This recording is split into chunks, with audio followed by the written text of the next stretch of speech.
संसार करजेवियां विचों समा कढ के अपने जीवन दीयां घड़ियां नूं सफल करन लई, अपने सवासां नूं सफल करन लई सतगुरु धन श्री गुरु ग्रंथ साहिब महाराज दी चरण शरण विच आण जुड़ बैठे हो।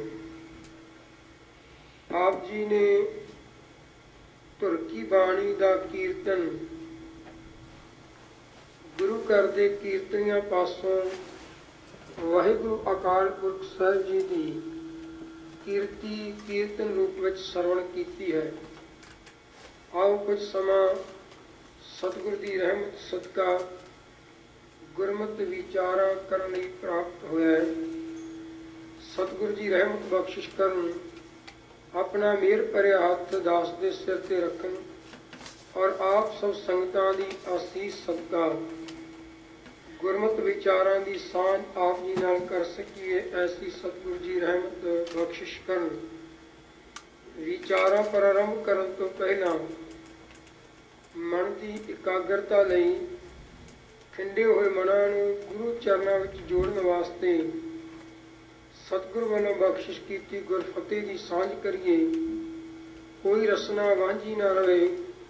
ਸਾਰੇ ਪਿਆਰ ਸਤ ਆਖੋ ਜੀ ਵਾਹਿਗੁਰੂ ਜੀ ਕਾ ਖਾਲਸਾ ਵਾਹਿਗੁਰੂ ਜੀ ਕੀ ਫਤਿਹ। ਪਰਮ ਸਤਿਕਾਰਯੋਗ ਸਾਧ ਸੰਗਤ ਜੀਓ, ਖਾਲਸੇ ਦੀ ਮਹਿਮਾ ਅਤੇ ਖਾਲਸੇ ਦੇ ਅੰਦਰ ਜੋ 10 ਗੁਰੂ ਸਾਹਿਬਾਨ ਨੇ ਅਮੋਲਕ ਗੁਣ ਪਾਏ, ਉਹਨਾਂ ਸੰਬੰਧੀ ਆਪ ਜੀ ਦੇ ਨਾਲ ਪਿਛਲੇ ਕੁਝ ਦਿਨਾਂ ਤੋਂ ਵਿਚਾਰਾਂ ਸਾਂਝੀਆਂ ਕਰਦੇ ਆ ਰਹੇ। ਕੱਲ੍ਹ ਦੇ ਦੀਵਾਨ ਵਿੱਚ ਧੰਨ ਧੰਨ ਸਾਹਿਬ ਸ੍ਰੀ ਗੁਰੂ ਹਰਿਕ੍ਰਿਸ਼ਨ ਮਹਾਰਾਜ ਜੀ ਨੇ ਜੋ ਖਾਲਸੇ ਦੇ ਅੰਦਰ ਗੁਣ ਰੱਖਣਾ ਕੀਤਾ ਹੈ, ਉਸ ਦੀ ਵਿਚਾਰ ਸਾਂਝੀ ਕੀਤੀ। ਸਤਿਗੁਰੂ ਜੀ ਨੇ ਸਰੀਰਕ ਚੋਲਾ ਛੱਡਣ ਲੱਗਿਆਂ ਗੁਰੂ ਨਾਨਕ ਸਾਹਿਬ ਮਹਾਰਾਜ ਦੀ ਜੋ ਪਰਮ ਜੋਤ ਉਹਨਾਂ ਦੇ ਅੰਦਰ ਵਿੱਚ ਰਹੀ ਸੀ, ਉਸ ਜੋਤ ਨੂੰ ਗੁਰੂ ਤੇਗ ਬਹਾਦਰ ਸਾਹਿਬ ਮਹਾਰਾਜ ਜੋ ਰਿਸ਼ਤੇ ਵਿੱਚ ਉਹਨਾਂ ਦੇ ਬਾਬਾ ਜੀ ਲੱਗਦੇ ਨੇ, ਉਹਨਾਂ ਦੇ ਵਿੱਚ ਉਹ ਗੁਰੂ ਨਾਨਕ ਸਾਹਿਬ ਮਹਾਰਾਜ ਦੀ ਜੋਤ ਨੂੰ ਟਿਕਾ ਦਿੱਤਾ ਤੇ ਬਚਨ ਕਰ ਦਿੱਤਾ ਕਿ ਬਾਬਾ ਬਕਾਲੇ। ਉਸ ਵਕਤ ਸਤਿਗੁਰੂ ਗੁਰੂ ਹਰਿਕ੍ਰਿਸ਼ਨ ਮਹਾਰਾਜ ਜੀ ਦਿੱਲੀ ਦੀ ਧਰਤੀ ਤੇ ਸਨ ਤੇ ਗੁਰੂ ਤੇਗ ਬਹਾਦਰ ਸਾਹਿਬ ਮਹਾਰਾਜ ਜੀ ਬਾਬੇ ਬਕਾਲੇ। ਕੱਲ੍ਹ ਦੇ ਦੀਵਾਨ ਵਿੱਚ ਇਹ ਵਿਚਾਰ ਸਾਂਝੀ ਕੀਤੀ। ਇੱਥੇ ਆਪਾਂ ਸਮਾਪਤੀ ਕੀਤੀ ਸੀ ਕਿ ਸਤਿਗੁਰੂ ਜੀ ਗੁਰੂ ਹਰਿਕ੍ਰਿਸ਼ਨ ਮਹਾਰਾਜ ਆਪਣੇ ਮੁਖ ਤੋਂ ਇਹ ਬਚਨ ਵੀ ਕਹਿ ਸਕਦੇ ਸਨ ਕਿ ਜੋ ਸਾਡੇ ਬਾਬਾ ਜੀ ਨੇ,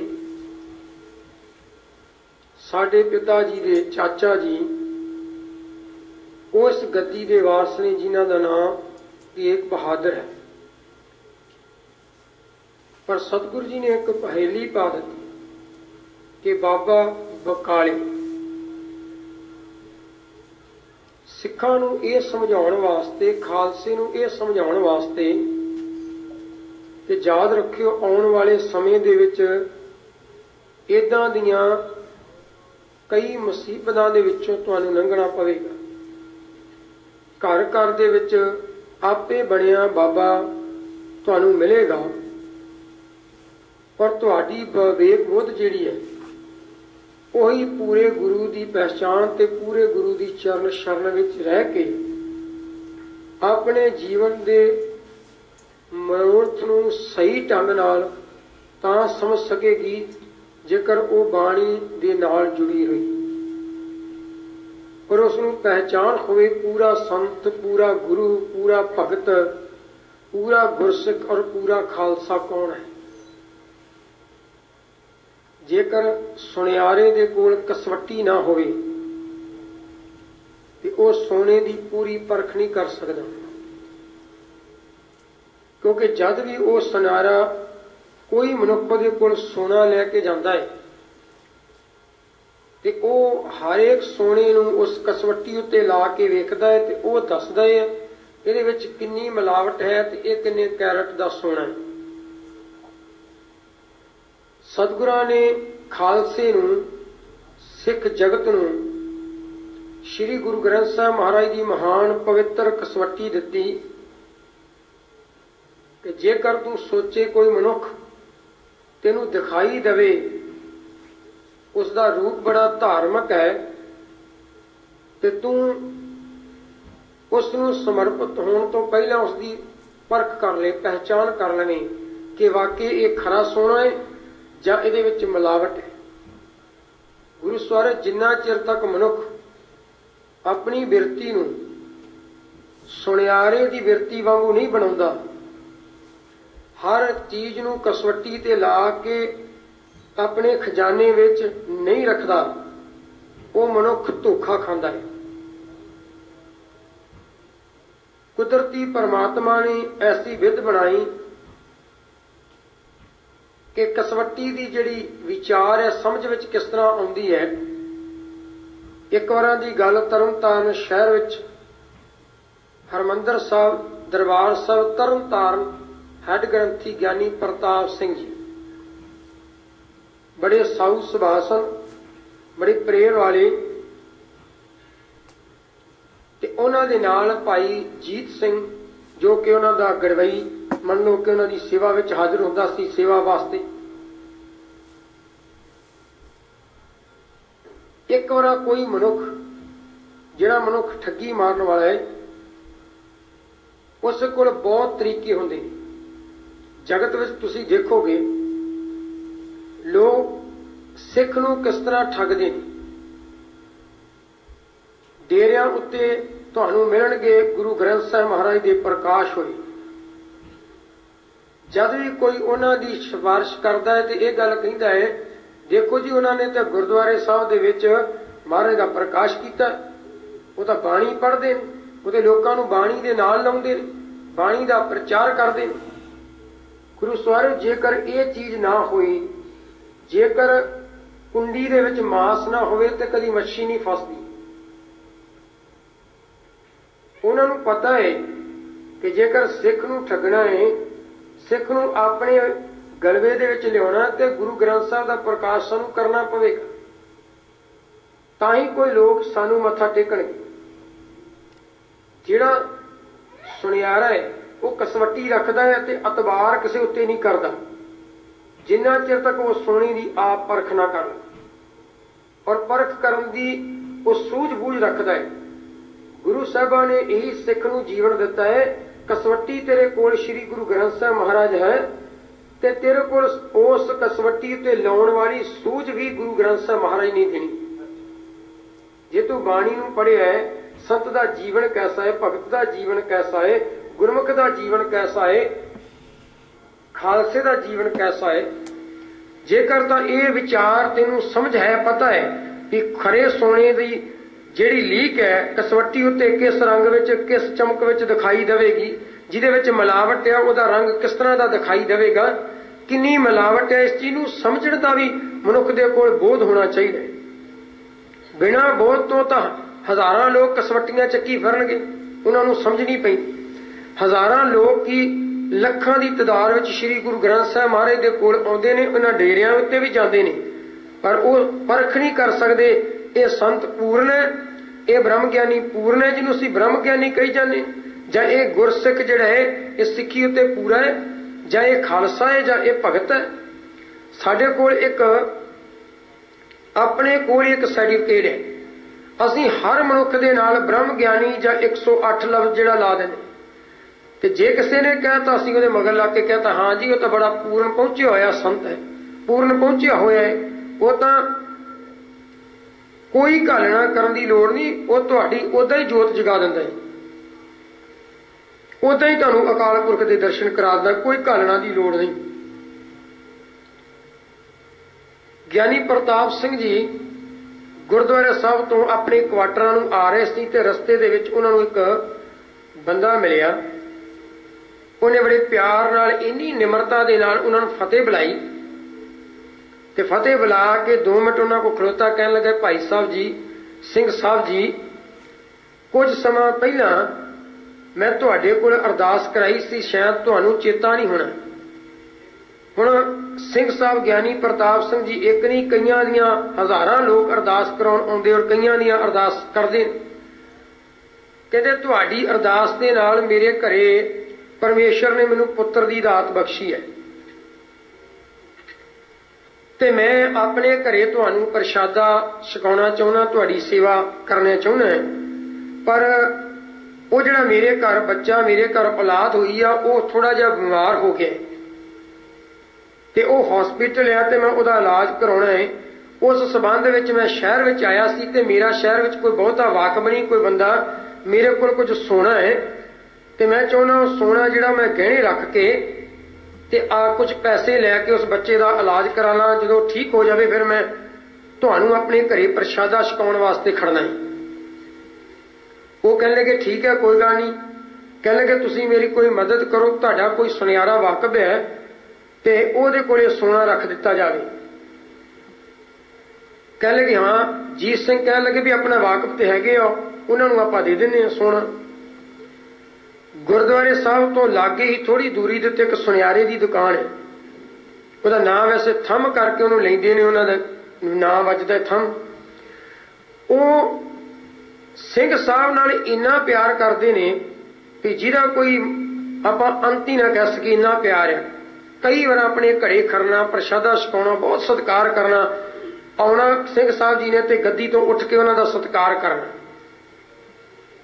ਇਹ ਗਏ ਸਿੰਘ ਸਾਹਿਬ ਨੂੰ ਕਹਿਣ ਲੱਗੇ ਭਾਈ ਇਹ ਇੱਕ ਬੰਦਾ ਆਇਆ ਹੈ ਤੇ ਇਹਨੂੰ ਆ ਲੋੜੇ ਦੀ ਮਜਬੂਰੀ, ਇਹਦੇ ਕੋਲ ਸੋਨਾ ਹੈ, ਤੂੰ ਸੋਨਾ ਆਪਣੇ ਕੋਲ ਰੱਖ ਲੈ ਤੇ ਇਸ ਨੂੰ ਕੁਝ ਪੈਸੇ ਚਾਹੀਦੇ ਤੇ ਇਹਦੀ ਮਦਦ ਕਰ ਦੇ, ਇਹਦੀ ਹੈਲਪ ਕਰ ਦੇ। ਕਹਿਣ ਲੱਗੇ ਠੀਕ। ਉਹਨੇ ਸੋਨਾ ਕੱਢਿਆ, ਉਹਨੇ ਕਸਵੱਟੀ ਉੱਤੇ ਸੋਨਾ ਨੂੰ ਲਾਇਆ ਤੇ ਦੇਖਿਆ ਸਾਰਾ ਕੁਝ ਹਿਸਾਬ ਕਿਤਾਬ ਕਰਕੇ। ਕਹਿੰਦਾ ਮੈਂ ਤਾਂ 10,000 ਰੁਪਇਆ ਦੇ ਸਕਦਾ, ਸੋਨਾ 15-16,000 ਦਾ ਹੈ ਤੇ ਇੰਨੇ ਕੁ ਪੈਸੇ ਮੈਨੂੰ ਦੇ ਸਕਦਾ। ਸਿੰਘ ਸਾਹਿਬ ਕਹਿੰਦੇ ਠੀਕ ਹੈ, ਚਲੋ ਕੋਈ ਗੱਲ ਨਹੀਂ ਵੀ ਠੀਕ ਹੈ ਤੇਰਾ। ਕਹਿੰਦੇ ਹਾਂ, ਪਰ ਕਹਿੰਦੇ ਪੈਸੇ ਮੈਂ ਸਵੇਰੇ ਦੇਵਾਂਗਾ, ਇਸ ਵਕਤ ਬੈਂਕ ਬੰਦ ਹੋ ਗਈ ਆ, ਇਸ ਵਕਤ ਪੈਸੇ ਮੇਰੇ ਕੋਲ ਨਹੀਂ, ਸਵੇਰੇ ਮੈਂ ਬੈਂਕ ਚੋਂ ਕਢਾ ਕੇ ਪੈਸੇ ਦੇਵਾਂਗਾ, ਸੋਨਾ ਤੁਸੀਂ ਲੈ ਜਾਓ, ਸਵੇਰੇ ਸੋਨਾ ਦੇ ਜਿਓ ਤੇ ਪੈਸੇ ਲੈ। ਸਿੰਘ ਸਾਹਿਬ ਇਹ ਬੰਦਾ ਕਹਿਣ ਲੱਗਾ ਤੁਸੀਂ ਸੋਨਾ ਰੱਖ ਲਓ। ਕਹਿੰਦੇ ਨਹੀਂ, ਸੋਨਾ ਸਵੇਰੇ ਹੀ ਲੈ ਕੇ ਆਏ। ਇਹ ਸੋਨਾ ਲੈ ਗਏ, ਰਸਤੇ ਵਿੱਚ ਤੁਰੇ ਜਾਂਦੇ ਸਿੰਘ ਸਾਹਿਬ ਨੂੰ ਕਹਿੰਦੇ ਵੀ ਸਿੰਘ ਸਾਹਿਬ ਜੀ ਤੁਸੀਂ ਸੋਨਾ ਕੋਲ ਰੱਖ ਲਓ ਤੇ ਮੈਨੂੰ ਲੋੜ ਬੜੀ, ਜ਼ਰੂਰਤ ਬੜੀ ਹੈ, ਜੇ ਤੁਸੀਂ ਹੋਰ ਕੋਈ ਤੁਹਾਡਾ ਵਾਕਬ। ਜੀਤ ਸਿੰਘ ਜੀ ਕਿਤੇ ਕਹਿ ਬੈਠੇ ਵੀ ਚਲੋ ਆਪਣੇ ਕੋਲ ਸਿੰਘ ਸਾਹਿਬ ਜੀ ਕੁਝ ਪੈਸੇ ਪਏ ਆ, ਆਪਾਂ ਇਹਦੀ ਮਦਦ ਕਰ ਦਈਏ। ਸੋਨੇ ਦਾ ਤੇ ਪਤਾ ਲੱਗ ਹੀ ਗਿਆ ਵੀ ਇਹ 10,000 ਦਾ ਸੋਨਾ, 16-17,000 ਦਾ ਸੋਨਾ ਹੈ ਤੇ 10,000 ਦੇ ਵਿੱਚ ਉਹ ਰੱਖਦੇ ਤੇ ਆਪਾਂ ਇਹਨੂੰ 10,000 ਰੁਪਇਆ ਦੇ ਦੇਣੇ। ਵਿਚਾਰ ਕਰਦਿਆਂ ਕਰਦਿਆਂ ਇੱਕ ਇਨਸਾਨੀਅਤ ਤੌਰ ਦੇ ਉੱਤੇ ਉਹਦਾ ਭਲਾ ਕਰਨਾ ਚਾਹੁੰਦੇ ਆ, ਕੋਈ ਕਮਾਈ ਨਹੀਂ ਕਰਨੀ। ਗਹਿਣਾ ਸੋਨੇ ਸੁਨਿਆਰੇ ਨੇ ਰੱਖਣਾ ਵਾ, ਪੈਸੇ ਸੁਨਿਆਰੇ ਨੇ ਲੈਣੇ, ਵਿਆਜ ਸੁਨਿਆਰੇ ਨੇ ਲੈਣਾ। ਇਨਸਾਨੀਅਤ ਦੇ ਤੌਰ ਤੇ ਉਹਦੀ ਮਦਦ ਕਰਨਾ ਚਾਹੁੰਦੇ ਆ। ਪਰ ਇਸ ਇਨਸਾਨ ਨੇ ਕੀ ਕੀਤਾ, ਇੱਕੋ ਜਿਹੇ ਦੋਵੇਂ ਲਿਫਾਫਿਆਂ ਦੇ ਵਿੱਚ ਸੋਨਾ ਪਾਇਆ ਸੀ, ਇੱਕ ਨਕਲੀ ਸੀ, ਇੱਕ ਅਸਲੀ ਸੀ। ਰਸਤੇ 'ਚ ਤੁਰਿਆਂ ਜਾਂਦਿਆਂ ਨੇ ਉਸ ਲਿਫਾਫੇ ਨੂੰ ਕੱਢ ਕੇ ਸਿੰਘ ਸਾਹਿਬ ਦੇ ਜਦੋਂ ਘਰੇ ਪਹੁੰਚੇ ਤਾਂ ਉਹਨੂੰ ਇਹ ਲਿਫਾਫਾ ਦਿੱਤਾ। ਹੁਣ ਉਹਨਾਂ ਦੀ ਜਾਣੇ ਬੁਲਾ ਕੇ ਸੋਨੇ ਦੇ ਲਿਫਾਫੇ 2 ਪਾਈ ਫਿਰਦਾ। ਉਹਨਾਂ ਨੇ 10,000 ਰੁਪਇਆ ਕੱਢ ਕੇ ਇਹਨਾਂ ਨੂੰ ਫੜਾ ਦਿੱਤਾ। ਇਹ ਆਪਣੇ ਘਰੇ ਨੂੰ ਚਲਾ ਗਿਆ ਤੇ ਸੋਨਾ ਉਹਨਾਂ ਰੱਖਿਆ। ਸਵੇਰੇ 11 ਵਜੇ ਨਾਲ ਜਿਸ ਵਕਤ 10-10:30 ਬੈਂਕਾਂ ਖੁੱਲ੍ਹਦੀਆਂ ਨੇ, ਸਿੰਘ ਸਾਹਿਬ ਜੀ ਕਥਾ ਕਰਕੇ ਦਰਬਾਰ ਸਾਹਿਬ ਤੋਂ ਤੇ ਨਾਲ ਜੀਤ ਸਿੰਘ ਉਹਨਾਂ ਦੇ ਸੁਨਿਆਰੇ ਦੀ ਦੁਕਾਨ ਥਾਈ ਲੰਘਦੇ, ਕਹਿਣ ਲੱਗੇ ਵੀ ਚਲੋ ਸੋਨਾ ਦੇ ਜਾਂਦੇ ਤੇ ਪੈਸੇ ਲੈ ਜਾਂਦੇ। ਆਪਾਂ ਕਮੇਟੀ ਦੇ ਵਿੱਚੋਂ ਜੀਤ ਸਿੰਘ ਨੇ ਪੈਸੇ ਦਿੱਤੇ। ਜਦ ਸੋਨਾ ਸੁਨਿਆਰੇ ਨੂੰ ਦਿੱਤਾ, ਇਹ ਗੱਲ ਦਾ ਧਿਆਨ ਦਿਓ, ਇਸ ਗੱਲ ਨਾਲ ਧਿਆਨ ਨਾ ਭਾਵੇਂ ਦਿਓ ਕਿ ਸੁਨਿਆਰੇ ਕੋ ਸੋਨਾ ਲਿਆ ਦਿੱਤਾ। ਇਸ ਗੱਲ ਵੱਲ ਧਿਆਨ ਦੇਣਾ ਵੀ ਸੁਨਿਆਰਾ ਕਦੇ ਵਿਸਾਹ ਨਹੀਂ ਖਾਂਦਾ, ਸਿੱਖ ਨੇ ਵੀ ਕਦੀ ਵਿਸਾਹ ਨਹੀਂ ਖਾਣਾ।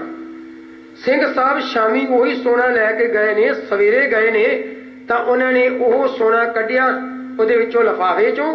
ਜਦ ਉਹਨਾਂ ਨੇ ਗਾੜੀ ਰੱਖਿਆ ਤੇ ਉਸ ਸੁਨਿਆਰੇ ਨੇ, ਜਿਹੜਾ ਸਿੰਘ ਸਾਹਿਬ ਦਾ ਬਹੁਤ ਸਤਿਕਾਰ ਕਰਦਾ ਹੈ, ਉਹਨੇ ਸੋਨੇ ਨੂੰ ਕਸਵੱਟੀ ਉੱਤੇ ਫੇਰ ਲਾਇਆ, ਕਸਵੱਟੀ ਤੇ ਘਸਾਇਆ। ਇੱਕ ਘਸਾ, ਦੂਜਾ ਘਸਾ, ਤੀਜਾ, ਤਿੰਨੇ ਚੀਜ਼ਾਂ ਜਦ ਚੈਨੀ ਤੇ ਛਾਪ ਤੇ ਕਹਿੰਦੇ ਸੀ ਕੜਾ, 3 ਚੀਜ਼ਾਂ ਸੀ। ਤਿੰਨੇ ਚੀਜ਼ਾਂ ਨੂੰ ਜਦੋਂ ਲਾਇਆ ਕਸਵੱਟੀ ਉੱਤੇ ਤੇ ਉਹ ਪਿੱਤਲ ਸੀ, ਉਹਦੇ ਵਿੱਚ ਸੋਨਾ ਨਹੀਂ ਸੀ। ਤੇ ਇਹ ਕਹਿਣ ਲੱਗਾ ਸੁਨਿਆਰਾ, ਸਿੰਘ ਸਾਹਿਬ ਜੀ ਇਹ ਸੋਨਾ ਨਹੀਂ ਚਾਹੀਦਾ, ਜਿਹੜਾ ਸੋਨਾ ਤੁਸੀਂ ਰਾਤੀ ਲਿਆਂਦਾ ਸੀ ਉਹ ਭਾਈ ਉਹ ਸੋਨਾ ਦਿਓ। ਸਿੰਘ ਸਾਹਿਬ ਹੈਰਾਨ ਹੋ ਕੇ ਕਹਿਣ ਲੱਗੇ ਉਹੀ ਸੋਨਾ ਤੇ ਭਾਈ ਸਾਨੂੰ ਇਹੀ ਦੇ ਕੇ ਗਿਆ। ਕਹਿੰਦੇ ਨਹੀਂ ਸਿੰਘ ਸਾਹਿਬ ਜੀ ਇਹ ਤਾਂ ਪਿੱਤਲ ਆ, ਇਹਦੇ ਵਿੱਚ ਸੋਨਾ ਨਹੀਂ ਆ, ਇਹ ਤਾਂ ਪਿੱਤਲ ਆ। ਸੇਮ ਉਸੇ ਤਰ੍ਹਾਂ ਦੇ ਕੜਾ, ਉਸੇ ਤਰ੍ਹਾਂ ਦੀ ਮੁੰਦਰੀ, ਉਸੇ ਤਰ੍ਹਾਂ ਦਾ ਛਾਪ, ਸਾਰਾ ਕੁਝ ਉਸੇ ਤਰ੍ਹਾਂ ਦਾ, ਪਰ ਉਹ ਹੈ ਸੀ ਨਕਲੀ। ਸਿੰਘ ਸਾਹਿਬ ਹੁਣੀ ਸੋਚਣ ਡਿਆ ਵੀ ਕੀ ਬਣ ਗਿਆ। ਉਹ ਕਹਿਣ ਲੱਗੇ ਤੁਹਾਡੇ ਨਾਲ ਉਹ ਧੋਖਾ ਕਰ ਗਿਆ। ਪਰ ਗੁਰੂ ਸਵਰ ਸੋਚਣ ਵਾਲੀ ਗੱਲ ਇਹ ਹੈ ਕਿ ਉਹਨੇ ਵਿਸਾਹ ਨਹੀਂ ਖਾਧਾ ਤੇ ਸਿੱਖ ਵਿਸਾਹ ਖਾਂਦਾ ਹੈ। ਬੜੀ ਛੇਤੀ ਮੰਨ ਲੈਂਦਾ ਵੀ ਇਹ ਪੂਰਨ ਸੰਤ ਹੈ, ਪੂਰਨ ਬ੍ਰਹਮ ਗਿਆਨੀ ਹੈ, ਪੂਰਨ ਗੁਰਸਿੱਖ ਹੈ, ਪੂਰਨ ਉਹਦੇ ਤੇ ਭਰੋਸਾ ਕਰ ਲੈਂਦਾ। ਪਰ ਸਤਿਗੁਰੂ ਜੀ ਕਹਿੰਦੇ ਸੁਨਿਆਰੇ ਵਾਲੀ ਬਿਰਤੀ ਰੱਖੀ, ਕਦੀ ਵਿਸਾਹ ਨਾ ਖਾਈ। ਜਿੰਨਾ ਚਿਰ ਤੱਕ ਉਹ ਗੁਰੂ ਨਾਨਕ ਦੀ ਕਸਵੱਟੀ ਉੱਤੇ ਪੂਰਾ ਨਹੀਂ ਉਤਰਦਾ, ਉਹਨੂੰ ਗੁਰਸਿੱਖ ਵੀ ਨਹੀਂ ਉਹ ਬਣ ਸਕਦਾ, ਉਹ ਸੰਤ ਵੀ ਨਹੀਂ ਬਣ ਸਕਦਾ, ਉਹ ਬ੍ਰਹਮ ਗਿਆਨੀ ਵੀ ਨਹੀਂ ਬਣ ਸਕਦਾ। ਪਰ ਕਰੀਏ ਕੀ, ਸਾਡੀ ਬਦਕਿਸਮਤੀ ਹੈ, ਅਸੀਂ ਹਰ ਇੱਕ ਜਾਣਾ एक ब्रह्म ज्ञानी का सर्टिफिकेट हाथ च फड़ के बैठे जिहदे ते मर्जी नूं मर्जी साइन करके दे देने आ बंदा ब्रह्म ज्ञानी। ते मेरे सतगुरु जी कहते ने असी सानू अपनी जीवन की समझ नहीं है, असी ब्रह्म ज्ञानी की समझ दसदे लोकां।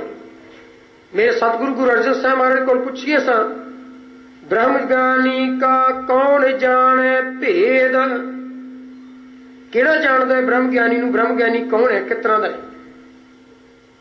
असी कहने फलाना ब्रह्म ज्ञानी, ਉਹਦੇ बख्शिश ਉਹਦਾ जीवन ही इस तरह का होना सानू दिखाई देना, पर ਉਹਦੇ भेद ਨੂੰ नहीं जान सकते। सतगुरु जी कहते हैं ऐ गुरु के सिखा तेरे को कसवट्टी गुरु ग्रंथ साहिब महाराज तो संत के जीवन नूं इहदे ते ला के वेख सकता है। मेरे सतगुरु जी ने बड़ा ऐलानिया कहा किते असीं उस विचार नूं पढ़ीए। गली जना जप मालियां लोटे हाथ निपग, ओए हर कै संत ना आखिए बानारस के ठग। हुण जे कोई संत नूं कोई गल कह दे, कहण लगे जी तुसीं तां निंदिया कर रहे संत दी, तुसीं ते इह गल करदा। मेरे बाबा नानक गुरबाणी विच कहंदा है जिन्हां ने सिर्फ कल्ला करमंडल रखिया, पैसे इकट्ठे करन वास्ते धन दौलत दे विच फसिया होया है, वो संत नहीं है, वो केवल ठग है। ये श्री गुरु ग्रंथ साहिब जी की बाणी कह रही, मैं अपने कोलों कुछ नहीं कह रहे, ये उन्हां दे पावन बचन ने। मेरे सतगुरां ने एक कसवट्टी उस वक्त गुरसिखां नूं बख्शी। कहण लगे भाई बाबा बकाले ते बाबे बकाले विच 22 मंजियां छड्ड के कई मंजियां डठियां सी, पर मक्खण शाह लबाणी वर्गे महान गुरसिख ने एक खोज कर लई कि गुरु पूरा किहड़ा है। ते जद गुरु तेग बहादुर साहब महाराज जी प्रगट होए, सारे जग जहर उन्होंने कीता, सिख संगतां उन्हां दे चरनां नाल लगियां आण के। ये विचार मैं कल दे दीवान विच तुहाडे नाल साझी कर चुका सी। विचार ये करनी गुरु तेग बहादुर साहब महाराज जी ने खालसे दे अंदर वो किहड़ा महान पवित्र गुण भरना कीता। सतगुरु जी बेअंत गुणां दे मालक ने, पर वो गुण सतगुरु जी दा जिहड़ा खालसे दे अंदर झलके वो सी त्याग। गुरु अर्जन साहब महाराज के जीवन दे विच जदों ही त्याग दी विचार वेखदे हां, कहंदे ने सतगुरु गुरु तेग बहादुर साहब महाराज का आगम होया। कल सतगुरु जी का गुरु तेग बहादुर साहब का आगम पुरब है 18 तरीक नूं, जिहदे अखंड पाठ सब कल आरंभ कीते ने ते उन्हां दे कल भोग पैणे वीरवार वाले दिन। गुरु सवारियो सतगुरु जी का आगम होया ते इतिहास कहता है गुरु साहब जी 5 भरा सन, 4 भरा ते एक भैन इन्हां तो वड्डी है ते सब तो छोटे ने गुरु तेग बहादुर साहब जी। ते जिस वक्त सतगुरु गुरु तेग बहादुर साहब महाराज दे ये त्याग अवस्था शुरू हुई, बंदगी करते ने, सिमरन करते ने, अपने पिता जी के हुक्म विच चलदे ने, चलदियां चलदियां वड्डे हो गए। गुरु सवारियो गुरु हरगोबिंद साहब महाराज जी ने बंदगी गुरु तेग बहादुर साहब महाराज की महान है। सिमरन विच जुड़ते हैं, जिथे भी बैठते हैं बड़े टिक के बैठ जाते हैं, उस अकाल पुरख के चरणों में जुड़ जाते। गुरता गद्दी का समा आया तो गुरु हरगोबिंद साहब महाराज जी ने अपने पोतरे बाबा गुरदत्ता जी के पुत्र हर राय साहब जी नूं दे दी, भाव कि इन्हां दे भतीजे नूं गुरता गद्दी मिली। पर सतगुरां ने एक वारा भी अपने मत्थे उत्ते त्यूड़ी नहीं पाई, एक वारा भी अपने मन विच घिरना नहीं लिआंदा कि मैं वड्डा सी, मेरी गद्दी का अधिकार सी जां वड्डियां नूं, ते इन्हां ने गां भरा दे पुत्र नूं गद्दी दे दी। ये मन विच कदे नहीं लिआंदा, इन्हां मन विच त्याग सी कोई नहीं कि जो गुरु साहब कर रहे हैं, जो गुरु पिता कर रहे हैं, वो बिल्कुल सही कर रहे हैं। गुरु साहबा ने क्यों नहीं गद्दी दी? इस करके कि इन्हां दा अजे समा आउण वाला है और इन्हां ने एक बहुत महान कार्य करना है। इन्हां दी क्योंकि शहादत नूं अदुੱਤੀ शहादत कहा जाता है, जिस दे नाल दी किसी वर्गी होर कोई शहादत दुनिया उत्ते होवे ना। उस तो बाद हर राय साहब जी महाराज गद्दी ते बैठ गए ने। गुरु तेग बहादुर साहब जी बाबे बकाले एक भोरे विच परमात्मा की सिफतो सलाह विच जुड़े, क्योंकि ये बहुत ज्यादा संसार तो थोड़े जे उपराम जीवन, बैरागी जीवन सी उन्हां दा जिंदगी विच। पर यह नहीं कि अपने घर के कामां तो गृहस्थ तो मुनकर हो चुके सन, परिवार नाल सी, पत्नी नाल सी। गुरु साहिब फिर देखो, मैं ना जिथे गुरु तेग बहादुर साहब महाराज के सिदक की गल करते हैं, उत्थे उन्हां दी पत्नी माता गुजरी की भी असी गल करते, उन्हां दे अंदर भी इन्नी सहनशीलता, इन्ना मन का ठराव। कहते ने 34 साल बाद गोबिंद राय जी का जन्म होया, शादी तो 34 साल बाद। इतिहास पढ़ के देखो, 34 साल बाद गुरु हर गोबिंद राय, गुरु गोबिंद सिंह महाराज का आगम होया। बंदगी विच जुड़े रहना ते माता जी ने सेवा विच लगे रहना, कदे उन्हां दी भगती दे विच विघन नहीं पाया, कदी उन्हां दे परमार्थ दे कारजां विच कोई विघन नहीं पाया। उस परमात्मा दे शुक्र विच, परमात्मा दे हुक्म विच अपनी जिंदगी नूं बतीत कीता। समा आया, गुरु हर राय साहब जी महाराज ने अपने पुत्र गुरु हरकृष्ण महाराज जी नूं गुरता गद्दी बख्श दी।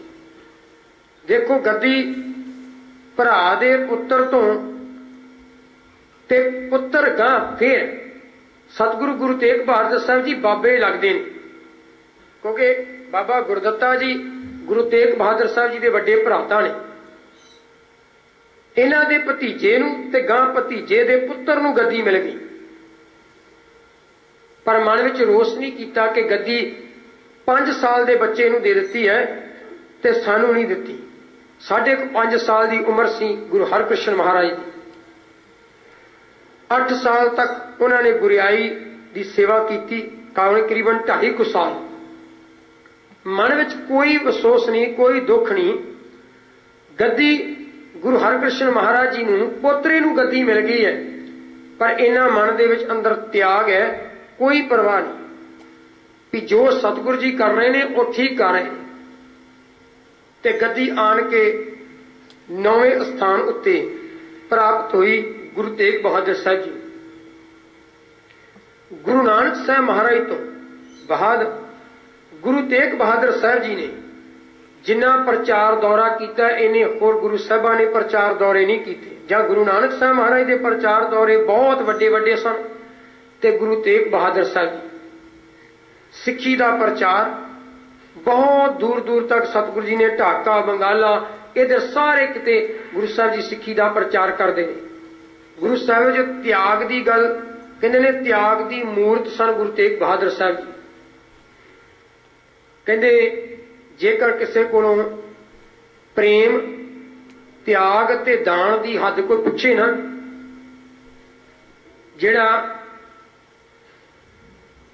सरमद सी ना, सरमद, जिस वक्त उन्होंने मौत की सजा सुनाई गई, सब तो पहला उहदे शरीर उत्ते पत्थर मारे जाने सन, फिर उहदे शरीर नूं टोटे टोटे किया जाना, कट दिता जाना सी। एक रात पहला एक कोई मनुख सरमद नूं मिलने वास्ते गया, उन्हें पूछा, कह लगा मैं कुछ 3 सवाल तुहाडे कोल लैके आया, कल तुहाडा शरीर का अंत हो जाना है, ते तुसीं कहंदे परमात्मा दे बड़े भगत जे, बंदगी करने वाले जो, ते मेरे कुछ 3 सवालों का जवाब दे जोगे? कह लगे पुछ भाई। कह लगे पहला सवाल ये कि दान की कोई हद, दूसरा सवाल त्याग की हद, ते कह लगे फिर तीसरा सवाल जिहड़ा सी, दूसरा सवाल त्याग की हद ते तीसरा सवाल सी प्रेम की हद। कह लगे इन्हां दा मैनूं कुछ ज्ञान बख्शोगे? सरमद कह लगा भी ठीक है, तेरे हर सवाल का जवाब देवांगा, पर जिहड़ा तू पहला सवाल किया है, इहदा सवाल का जवाब तां तैनूं दे सकदा, आ मेरे कोल एक रोटी है, पहला तू इसनूं छक, उस तो बाद मैं तेरे पहले सवाल का जवाब देवांगा। कह लगे ठीक है। इसने की किया, वो प्रशादा जिहड़ा एक सनमग दे कोल सी ने छक लिया, ਤੇ ਜਦੋਂ ਛਕਿਆ ਕਹਿਣ ਲੱਗਾ ਜੀ ਹੁਣ ਦੱਸੋ ਮੈਨੂੰ ਇੱਕ ਜਵਾਬ। ਕਹਿਣ ਲੱਗਿਆ ਜਿਹੜਾ ਤੂੰ ਪ੍ਰਸ਼ਾਦਾ ਛਕ ਲਿਆ ਇਹ ਦਾਨ ਦੀ ਹੱਦ ਹੈ। ਕਹਿਣ ਲੱਗਾ ਇਹ ਕਿਸ ਤਰ੍ਹਾਂ ਦਾਨ ਦੀ ਹੱਦ ਹੋਈ? ਕਹਿਣ ਲੱਗੇ ਕਈ ਦਿਨਾਂ ਤੋਂ ਮੈਨੂੰ ਇਸ ਕਾਲ ਕੋਠੜੀ ਦੇ ਵਿੱਚ ਪਾਇਆ ਤੇ ਕਿੰਨੇ ਦਿਨਾਂ ਬਾਅਦ ਇੱਕ ਕੋਈ ਪਿਆਰ ਵਾਲਾ ਲਕਾ ਕੇ ਮੈਨੂੰ ਇੱਕ ਰੋਟੀ ਦਾ ਟੁਕੜਾ ਦੇ ਕੇ ਗਿਆ ਖਾਣ ਵਾਸਤੇ। ਤੇ ਜਦ ਤੂੰ ਮੇਰੇ ਕੋਲ ਆਇਆ ਤੇ ਮਨ ਵਿੱਚ ਸੋਚ ਰਿਹਾ ਸੀ ਵੀ ਇਹ ਰੋਟੀ ਦਾ ਮੈਨੂੰ ਤਾਂ ਬਹੁਤਾ ਲਾਭ ਨਹੀਂ ਹੋਣਾ, ਕਿਉਂਕਿ ਮੇਰੇ ਤੇ ਜੀਵਨ ਦੀਆਂ ਘੜੀਆਂ ਬਹੁਤ ਘੱਟ ਨੇ। ਇਹ ਉਸ ਨੂੰ ਦੇਣਾ ਜਿਸ ਮਨੁੱਖ ਨੇ ਅਜੇ ਜੀਵਨ ਵਿੱਚ ਜਿਉਣਾ ਹੈ। ਤੇ ਮੇਰੇ ਕੋਲ ਇੱਕ ਰੋਟੀ ਦਾ ਜਿਹੜਾ ਟੁਕੜਾ ਸੀ ਇਹ ਵੀ ਮੈਂ ਤੈਨੂੰ ਦਾਨ ਕਰ ਦਿੱਤਾ, ਇਹ ਦਾਨ ਦੀ ਹੱਦ ਹੈ। ਕਹਿਣ ਲੱਗੇ ਵੀ ਅਗਲਾ ਸਵਾਲ ਵੀ ਤਿਆਗ ਦੀ ਹੱਦ? ਉਹ ਕਹਿੰਦੇ ਅੱਖਾਂ ਮੀਟ, ਕੁਝ ਸਮੇਂ ਬਾਅਦ ਅੱਖਾਂ ਖੋਲੀ, ਫਿਰ ਤੈਨੂੰ ਤਿਆਗ ਦੀ ਹੱਦ ਪਤਾ ਲੱਗੂ। ਇਹਨੇ ਅੱਖਾਂ ਮੀਟੀਆਂ। ਕਹਿੰਦੇ ਨੇ ਸਰਮੱਗ ਨੇ ਆਪਣੇ ਸਰੀਰ ਦੇ ਵਿੱਚੋਂ ਆਪਣੀ ਆਤਮਾ ਨੂੰ ਬਾਹਰ ਕੱਢ ਲਿਆ। ਸਰੀਰ ਮਿੱਟੀ ਦੀ ਢੇਰੀ ਹੋ ਗਈ। ਜਦ ਮਿੱਟੀ ਦੀ ਢੇਰੀ ਵੇਖੀ ਤੇ ਥੋੜੇ ਮਿੰਟਾਂ ਬਾਅਦ ਜਦ ਅੱਖ ਖੋਲੀ ਤੇ ਵੇਖਦਾ ਕੀ ਆ ਤੇ ਉਹ ਸਰਮੱਗ ਜਿਹੜਾ ਉਹ ਤਾਂ ਮਰ ਚੁੱਕਾ ਹੈ। ਜਦ ਦੇਖਿਆ ਉਹਦੇ ਸਰੀਰ ਨੂੰ ਫੜ ਕੇ ਸਰੀਰ ਠੰਡਾ, ਉਹਦੀ ਮੌਤ ਹੋ ਚੁੱਕੀ ਹੈ। ਡਰ ਗਿਆ, ਕਹਿਣ ਲੱਗਾ ਕੱਲ ਇਸ ਨੂੰ ਸਜ਼ਾ ਦੇਣੀ ਹੈ। ਤੇ ਕਿਤੇ ਰਾਜੇ ਨੂੰ ਪਤਾ ਲੱਗ ਗਿਆ ਇਹਨੇ ਕੀ ਇਹਨੂੰ ਖਵਾ ਦਿੱਤਾ ਜਿਹਦੇ ਕਰਕੇ ਇਹਦੀ ਮੌਤ ਹੋ ਗਈ, ਤੇ ਇਹਦੀ ਮੌਤ ਦੇ ਨਾਲ ਨਾਲ ਮੇਰੀ ਵੀ ਮੌਤ ਆ ਜਾਣੀ ਹੈ। ਆਪਣੀ ਜਾਨ ਦਾ ਖੌਫ ਵੇਖ ਕੇ ਡਰ ਕੇ ਉੱਠਣ ਲੱਗਾ। ਸਰਮੱਗ ਆਪਣੀ ਦੇਹੀ ਵਿੱਚ ਆ ਗਿਆ। ਕਹਿਣ ਲੱਗਾ ਭਲਿਆ ਕਿਉਂ ਡਰਦਾ ਹੈ? ਅਜੇ ਕੁਛ ਨਹੀਂ ਹੋਣਾ, ਹੋਣਾ ਸਭ ਕੁਝ ਕੱਲ ਹੀ ਹੈ। ਪਰ ਇਹ ਤਿਆਗ ਦੀ ਹੱਦ। ਸਭ ਕੁਝ ਜਾਣਦੇ ਸਰੀਰ ਨੂੰ ਐ ਮਿੱਟੀ ਦੇ ਚੋਲੇ ਵਾਂਗੂ ਛੱਡ ਕੇ ਤੁਰ ਪੈਣਾ, ਇਹਦੀ ਪਰਵਾਹ ਨਹੀਂ ਕਰਨੀ ਨੂੰ ਕਹਿੰਦੇ ਨੇ ਤਿਆਗ। ਇਤਿਹਾਸ ਕਹਿੰਦਾ ਜਿਸ ਵਕਤ ਭਾਈ ਦਇਆ ਸਿੰਘ ਜੀ ਕਹਿਣ ਲੱਗੇ ਬਾਣੀ ਪੜ੍ਹਦਿਆਂ ਸਿਮਰਨ ਕਰਦਿਆਂ ਉਹਨਾਂ ਨੂੰ ਬੁਲਾਵਾ ਆਇਆ ਪਰਮਾਤਮਾ ਦਾ, ਤੇ ਕਹਿਣ ਲੱਗੇ ਆਪਣੇ ਸਰੀਰ ਨੂੰ ਛੱਡ ਦਿੱਤਾ।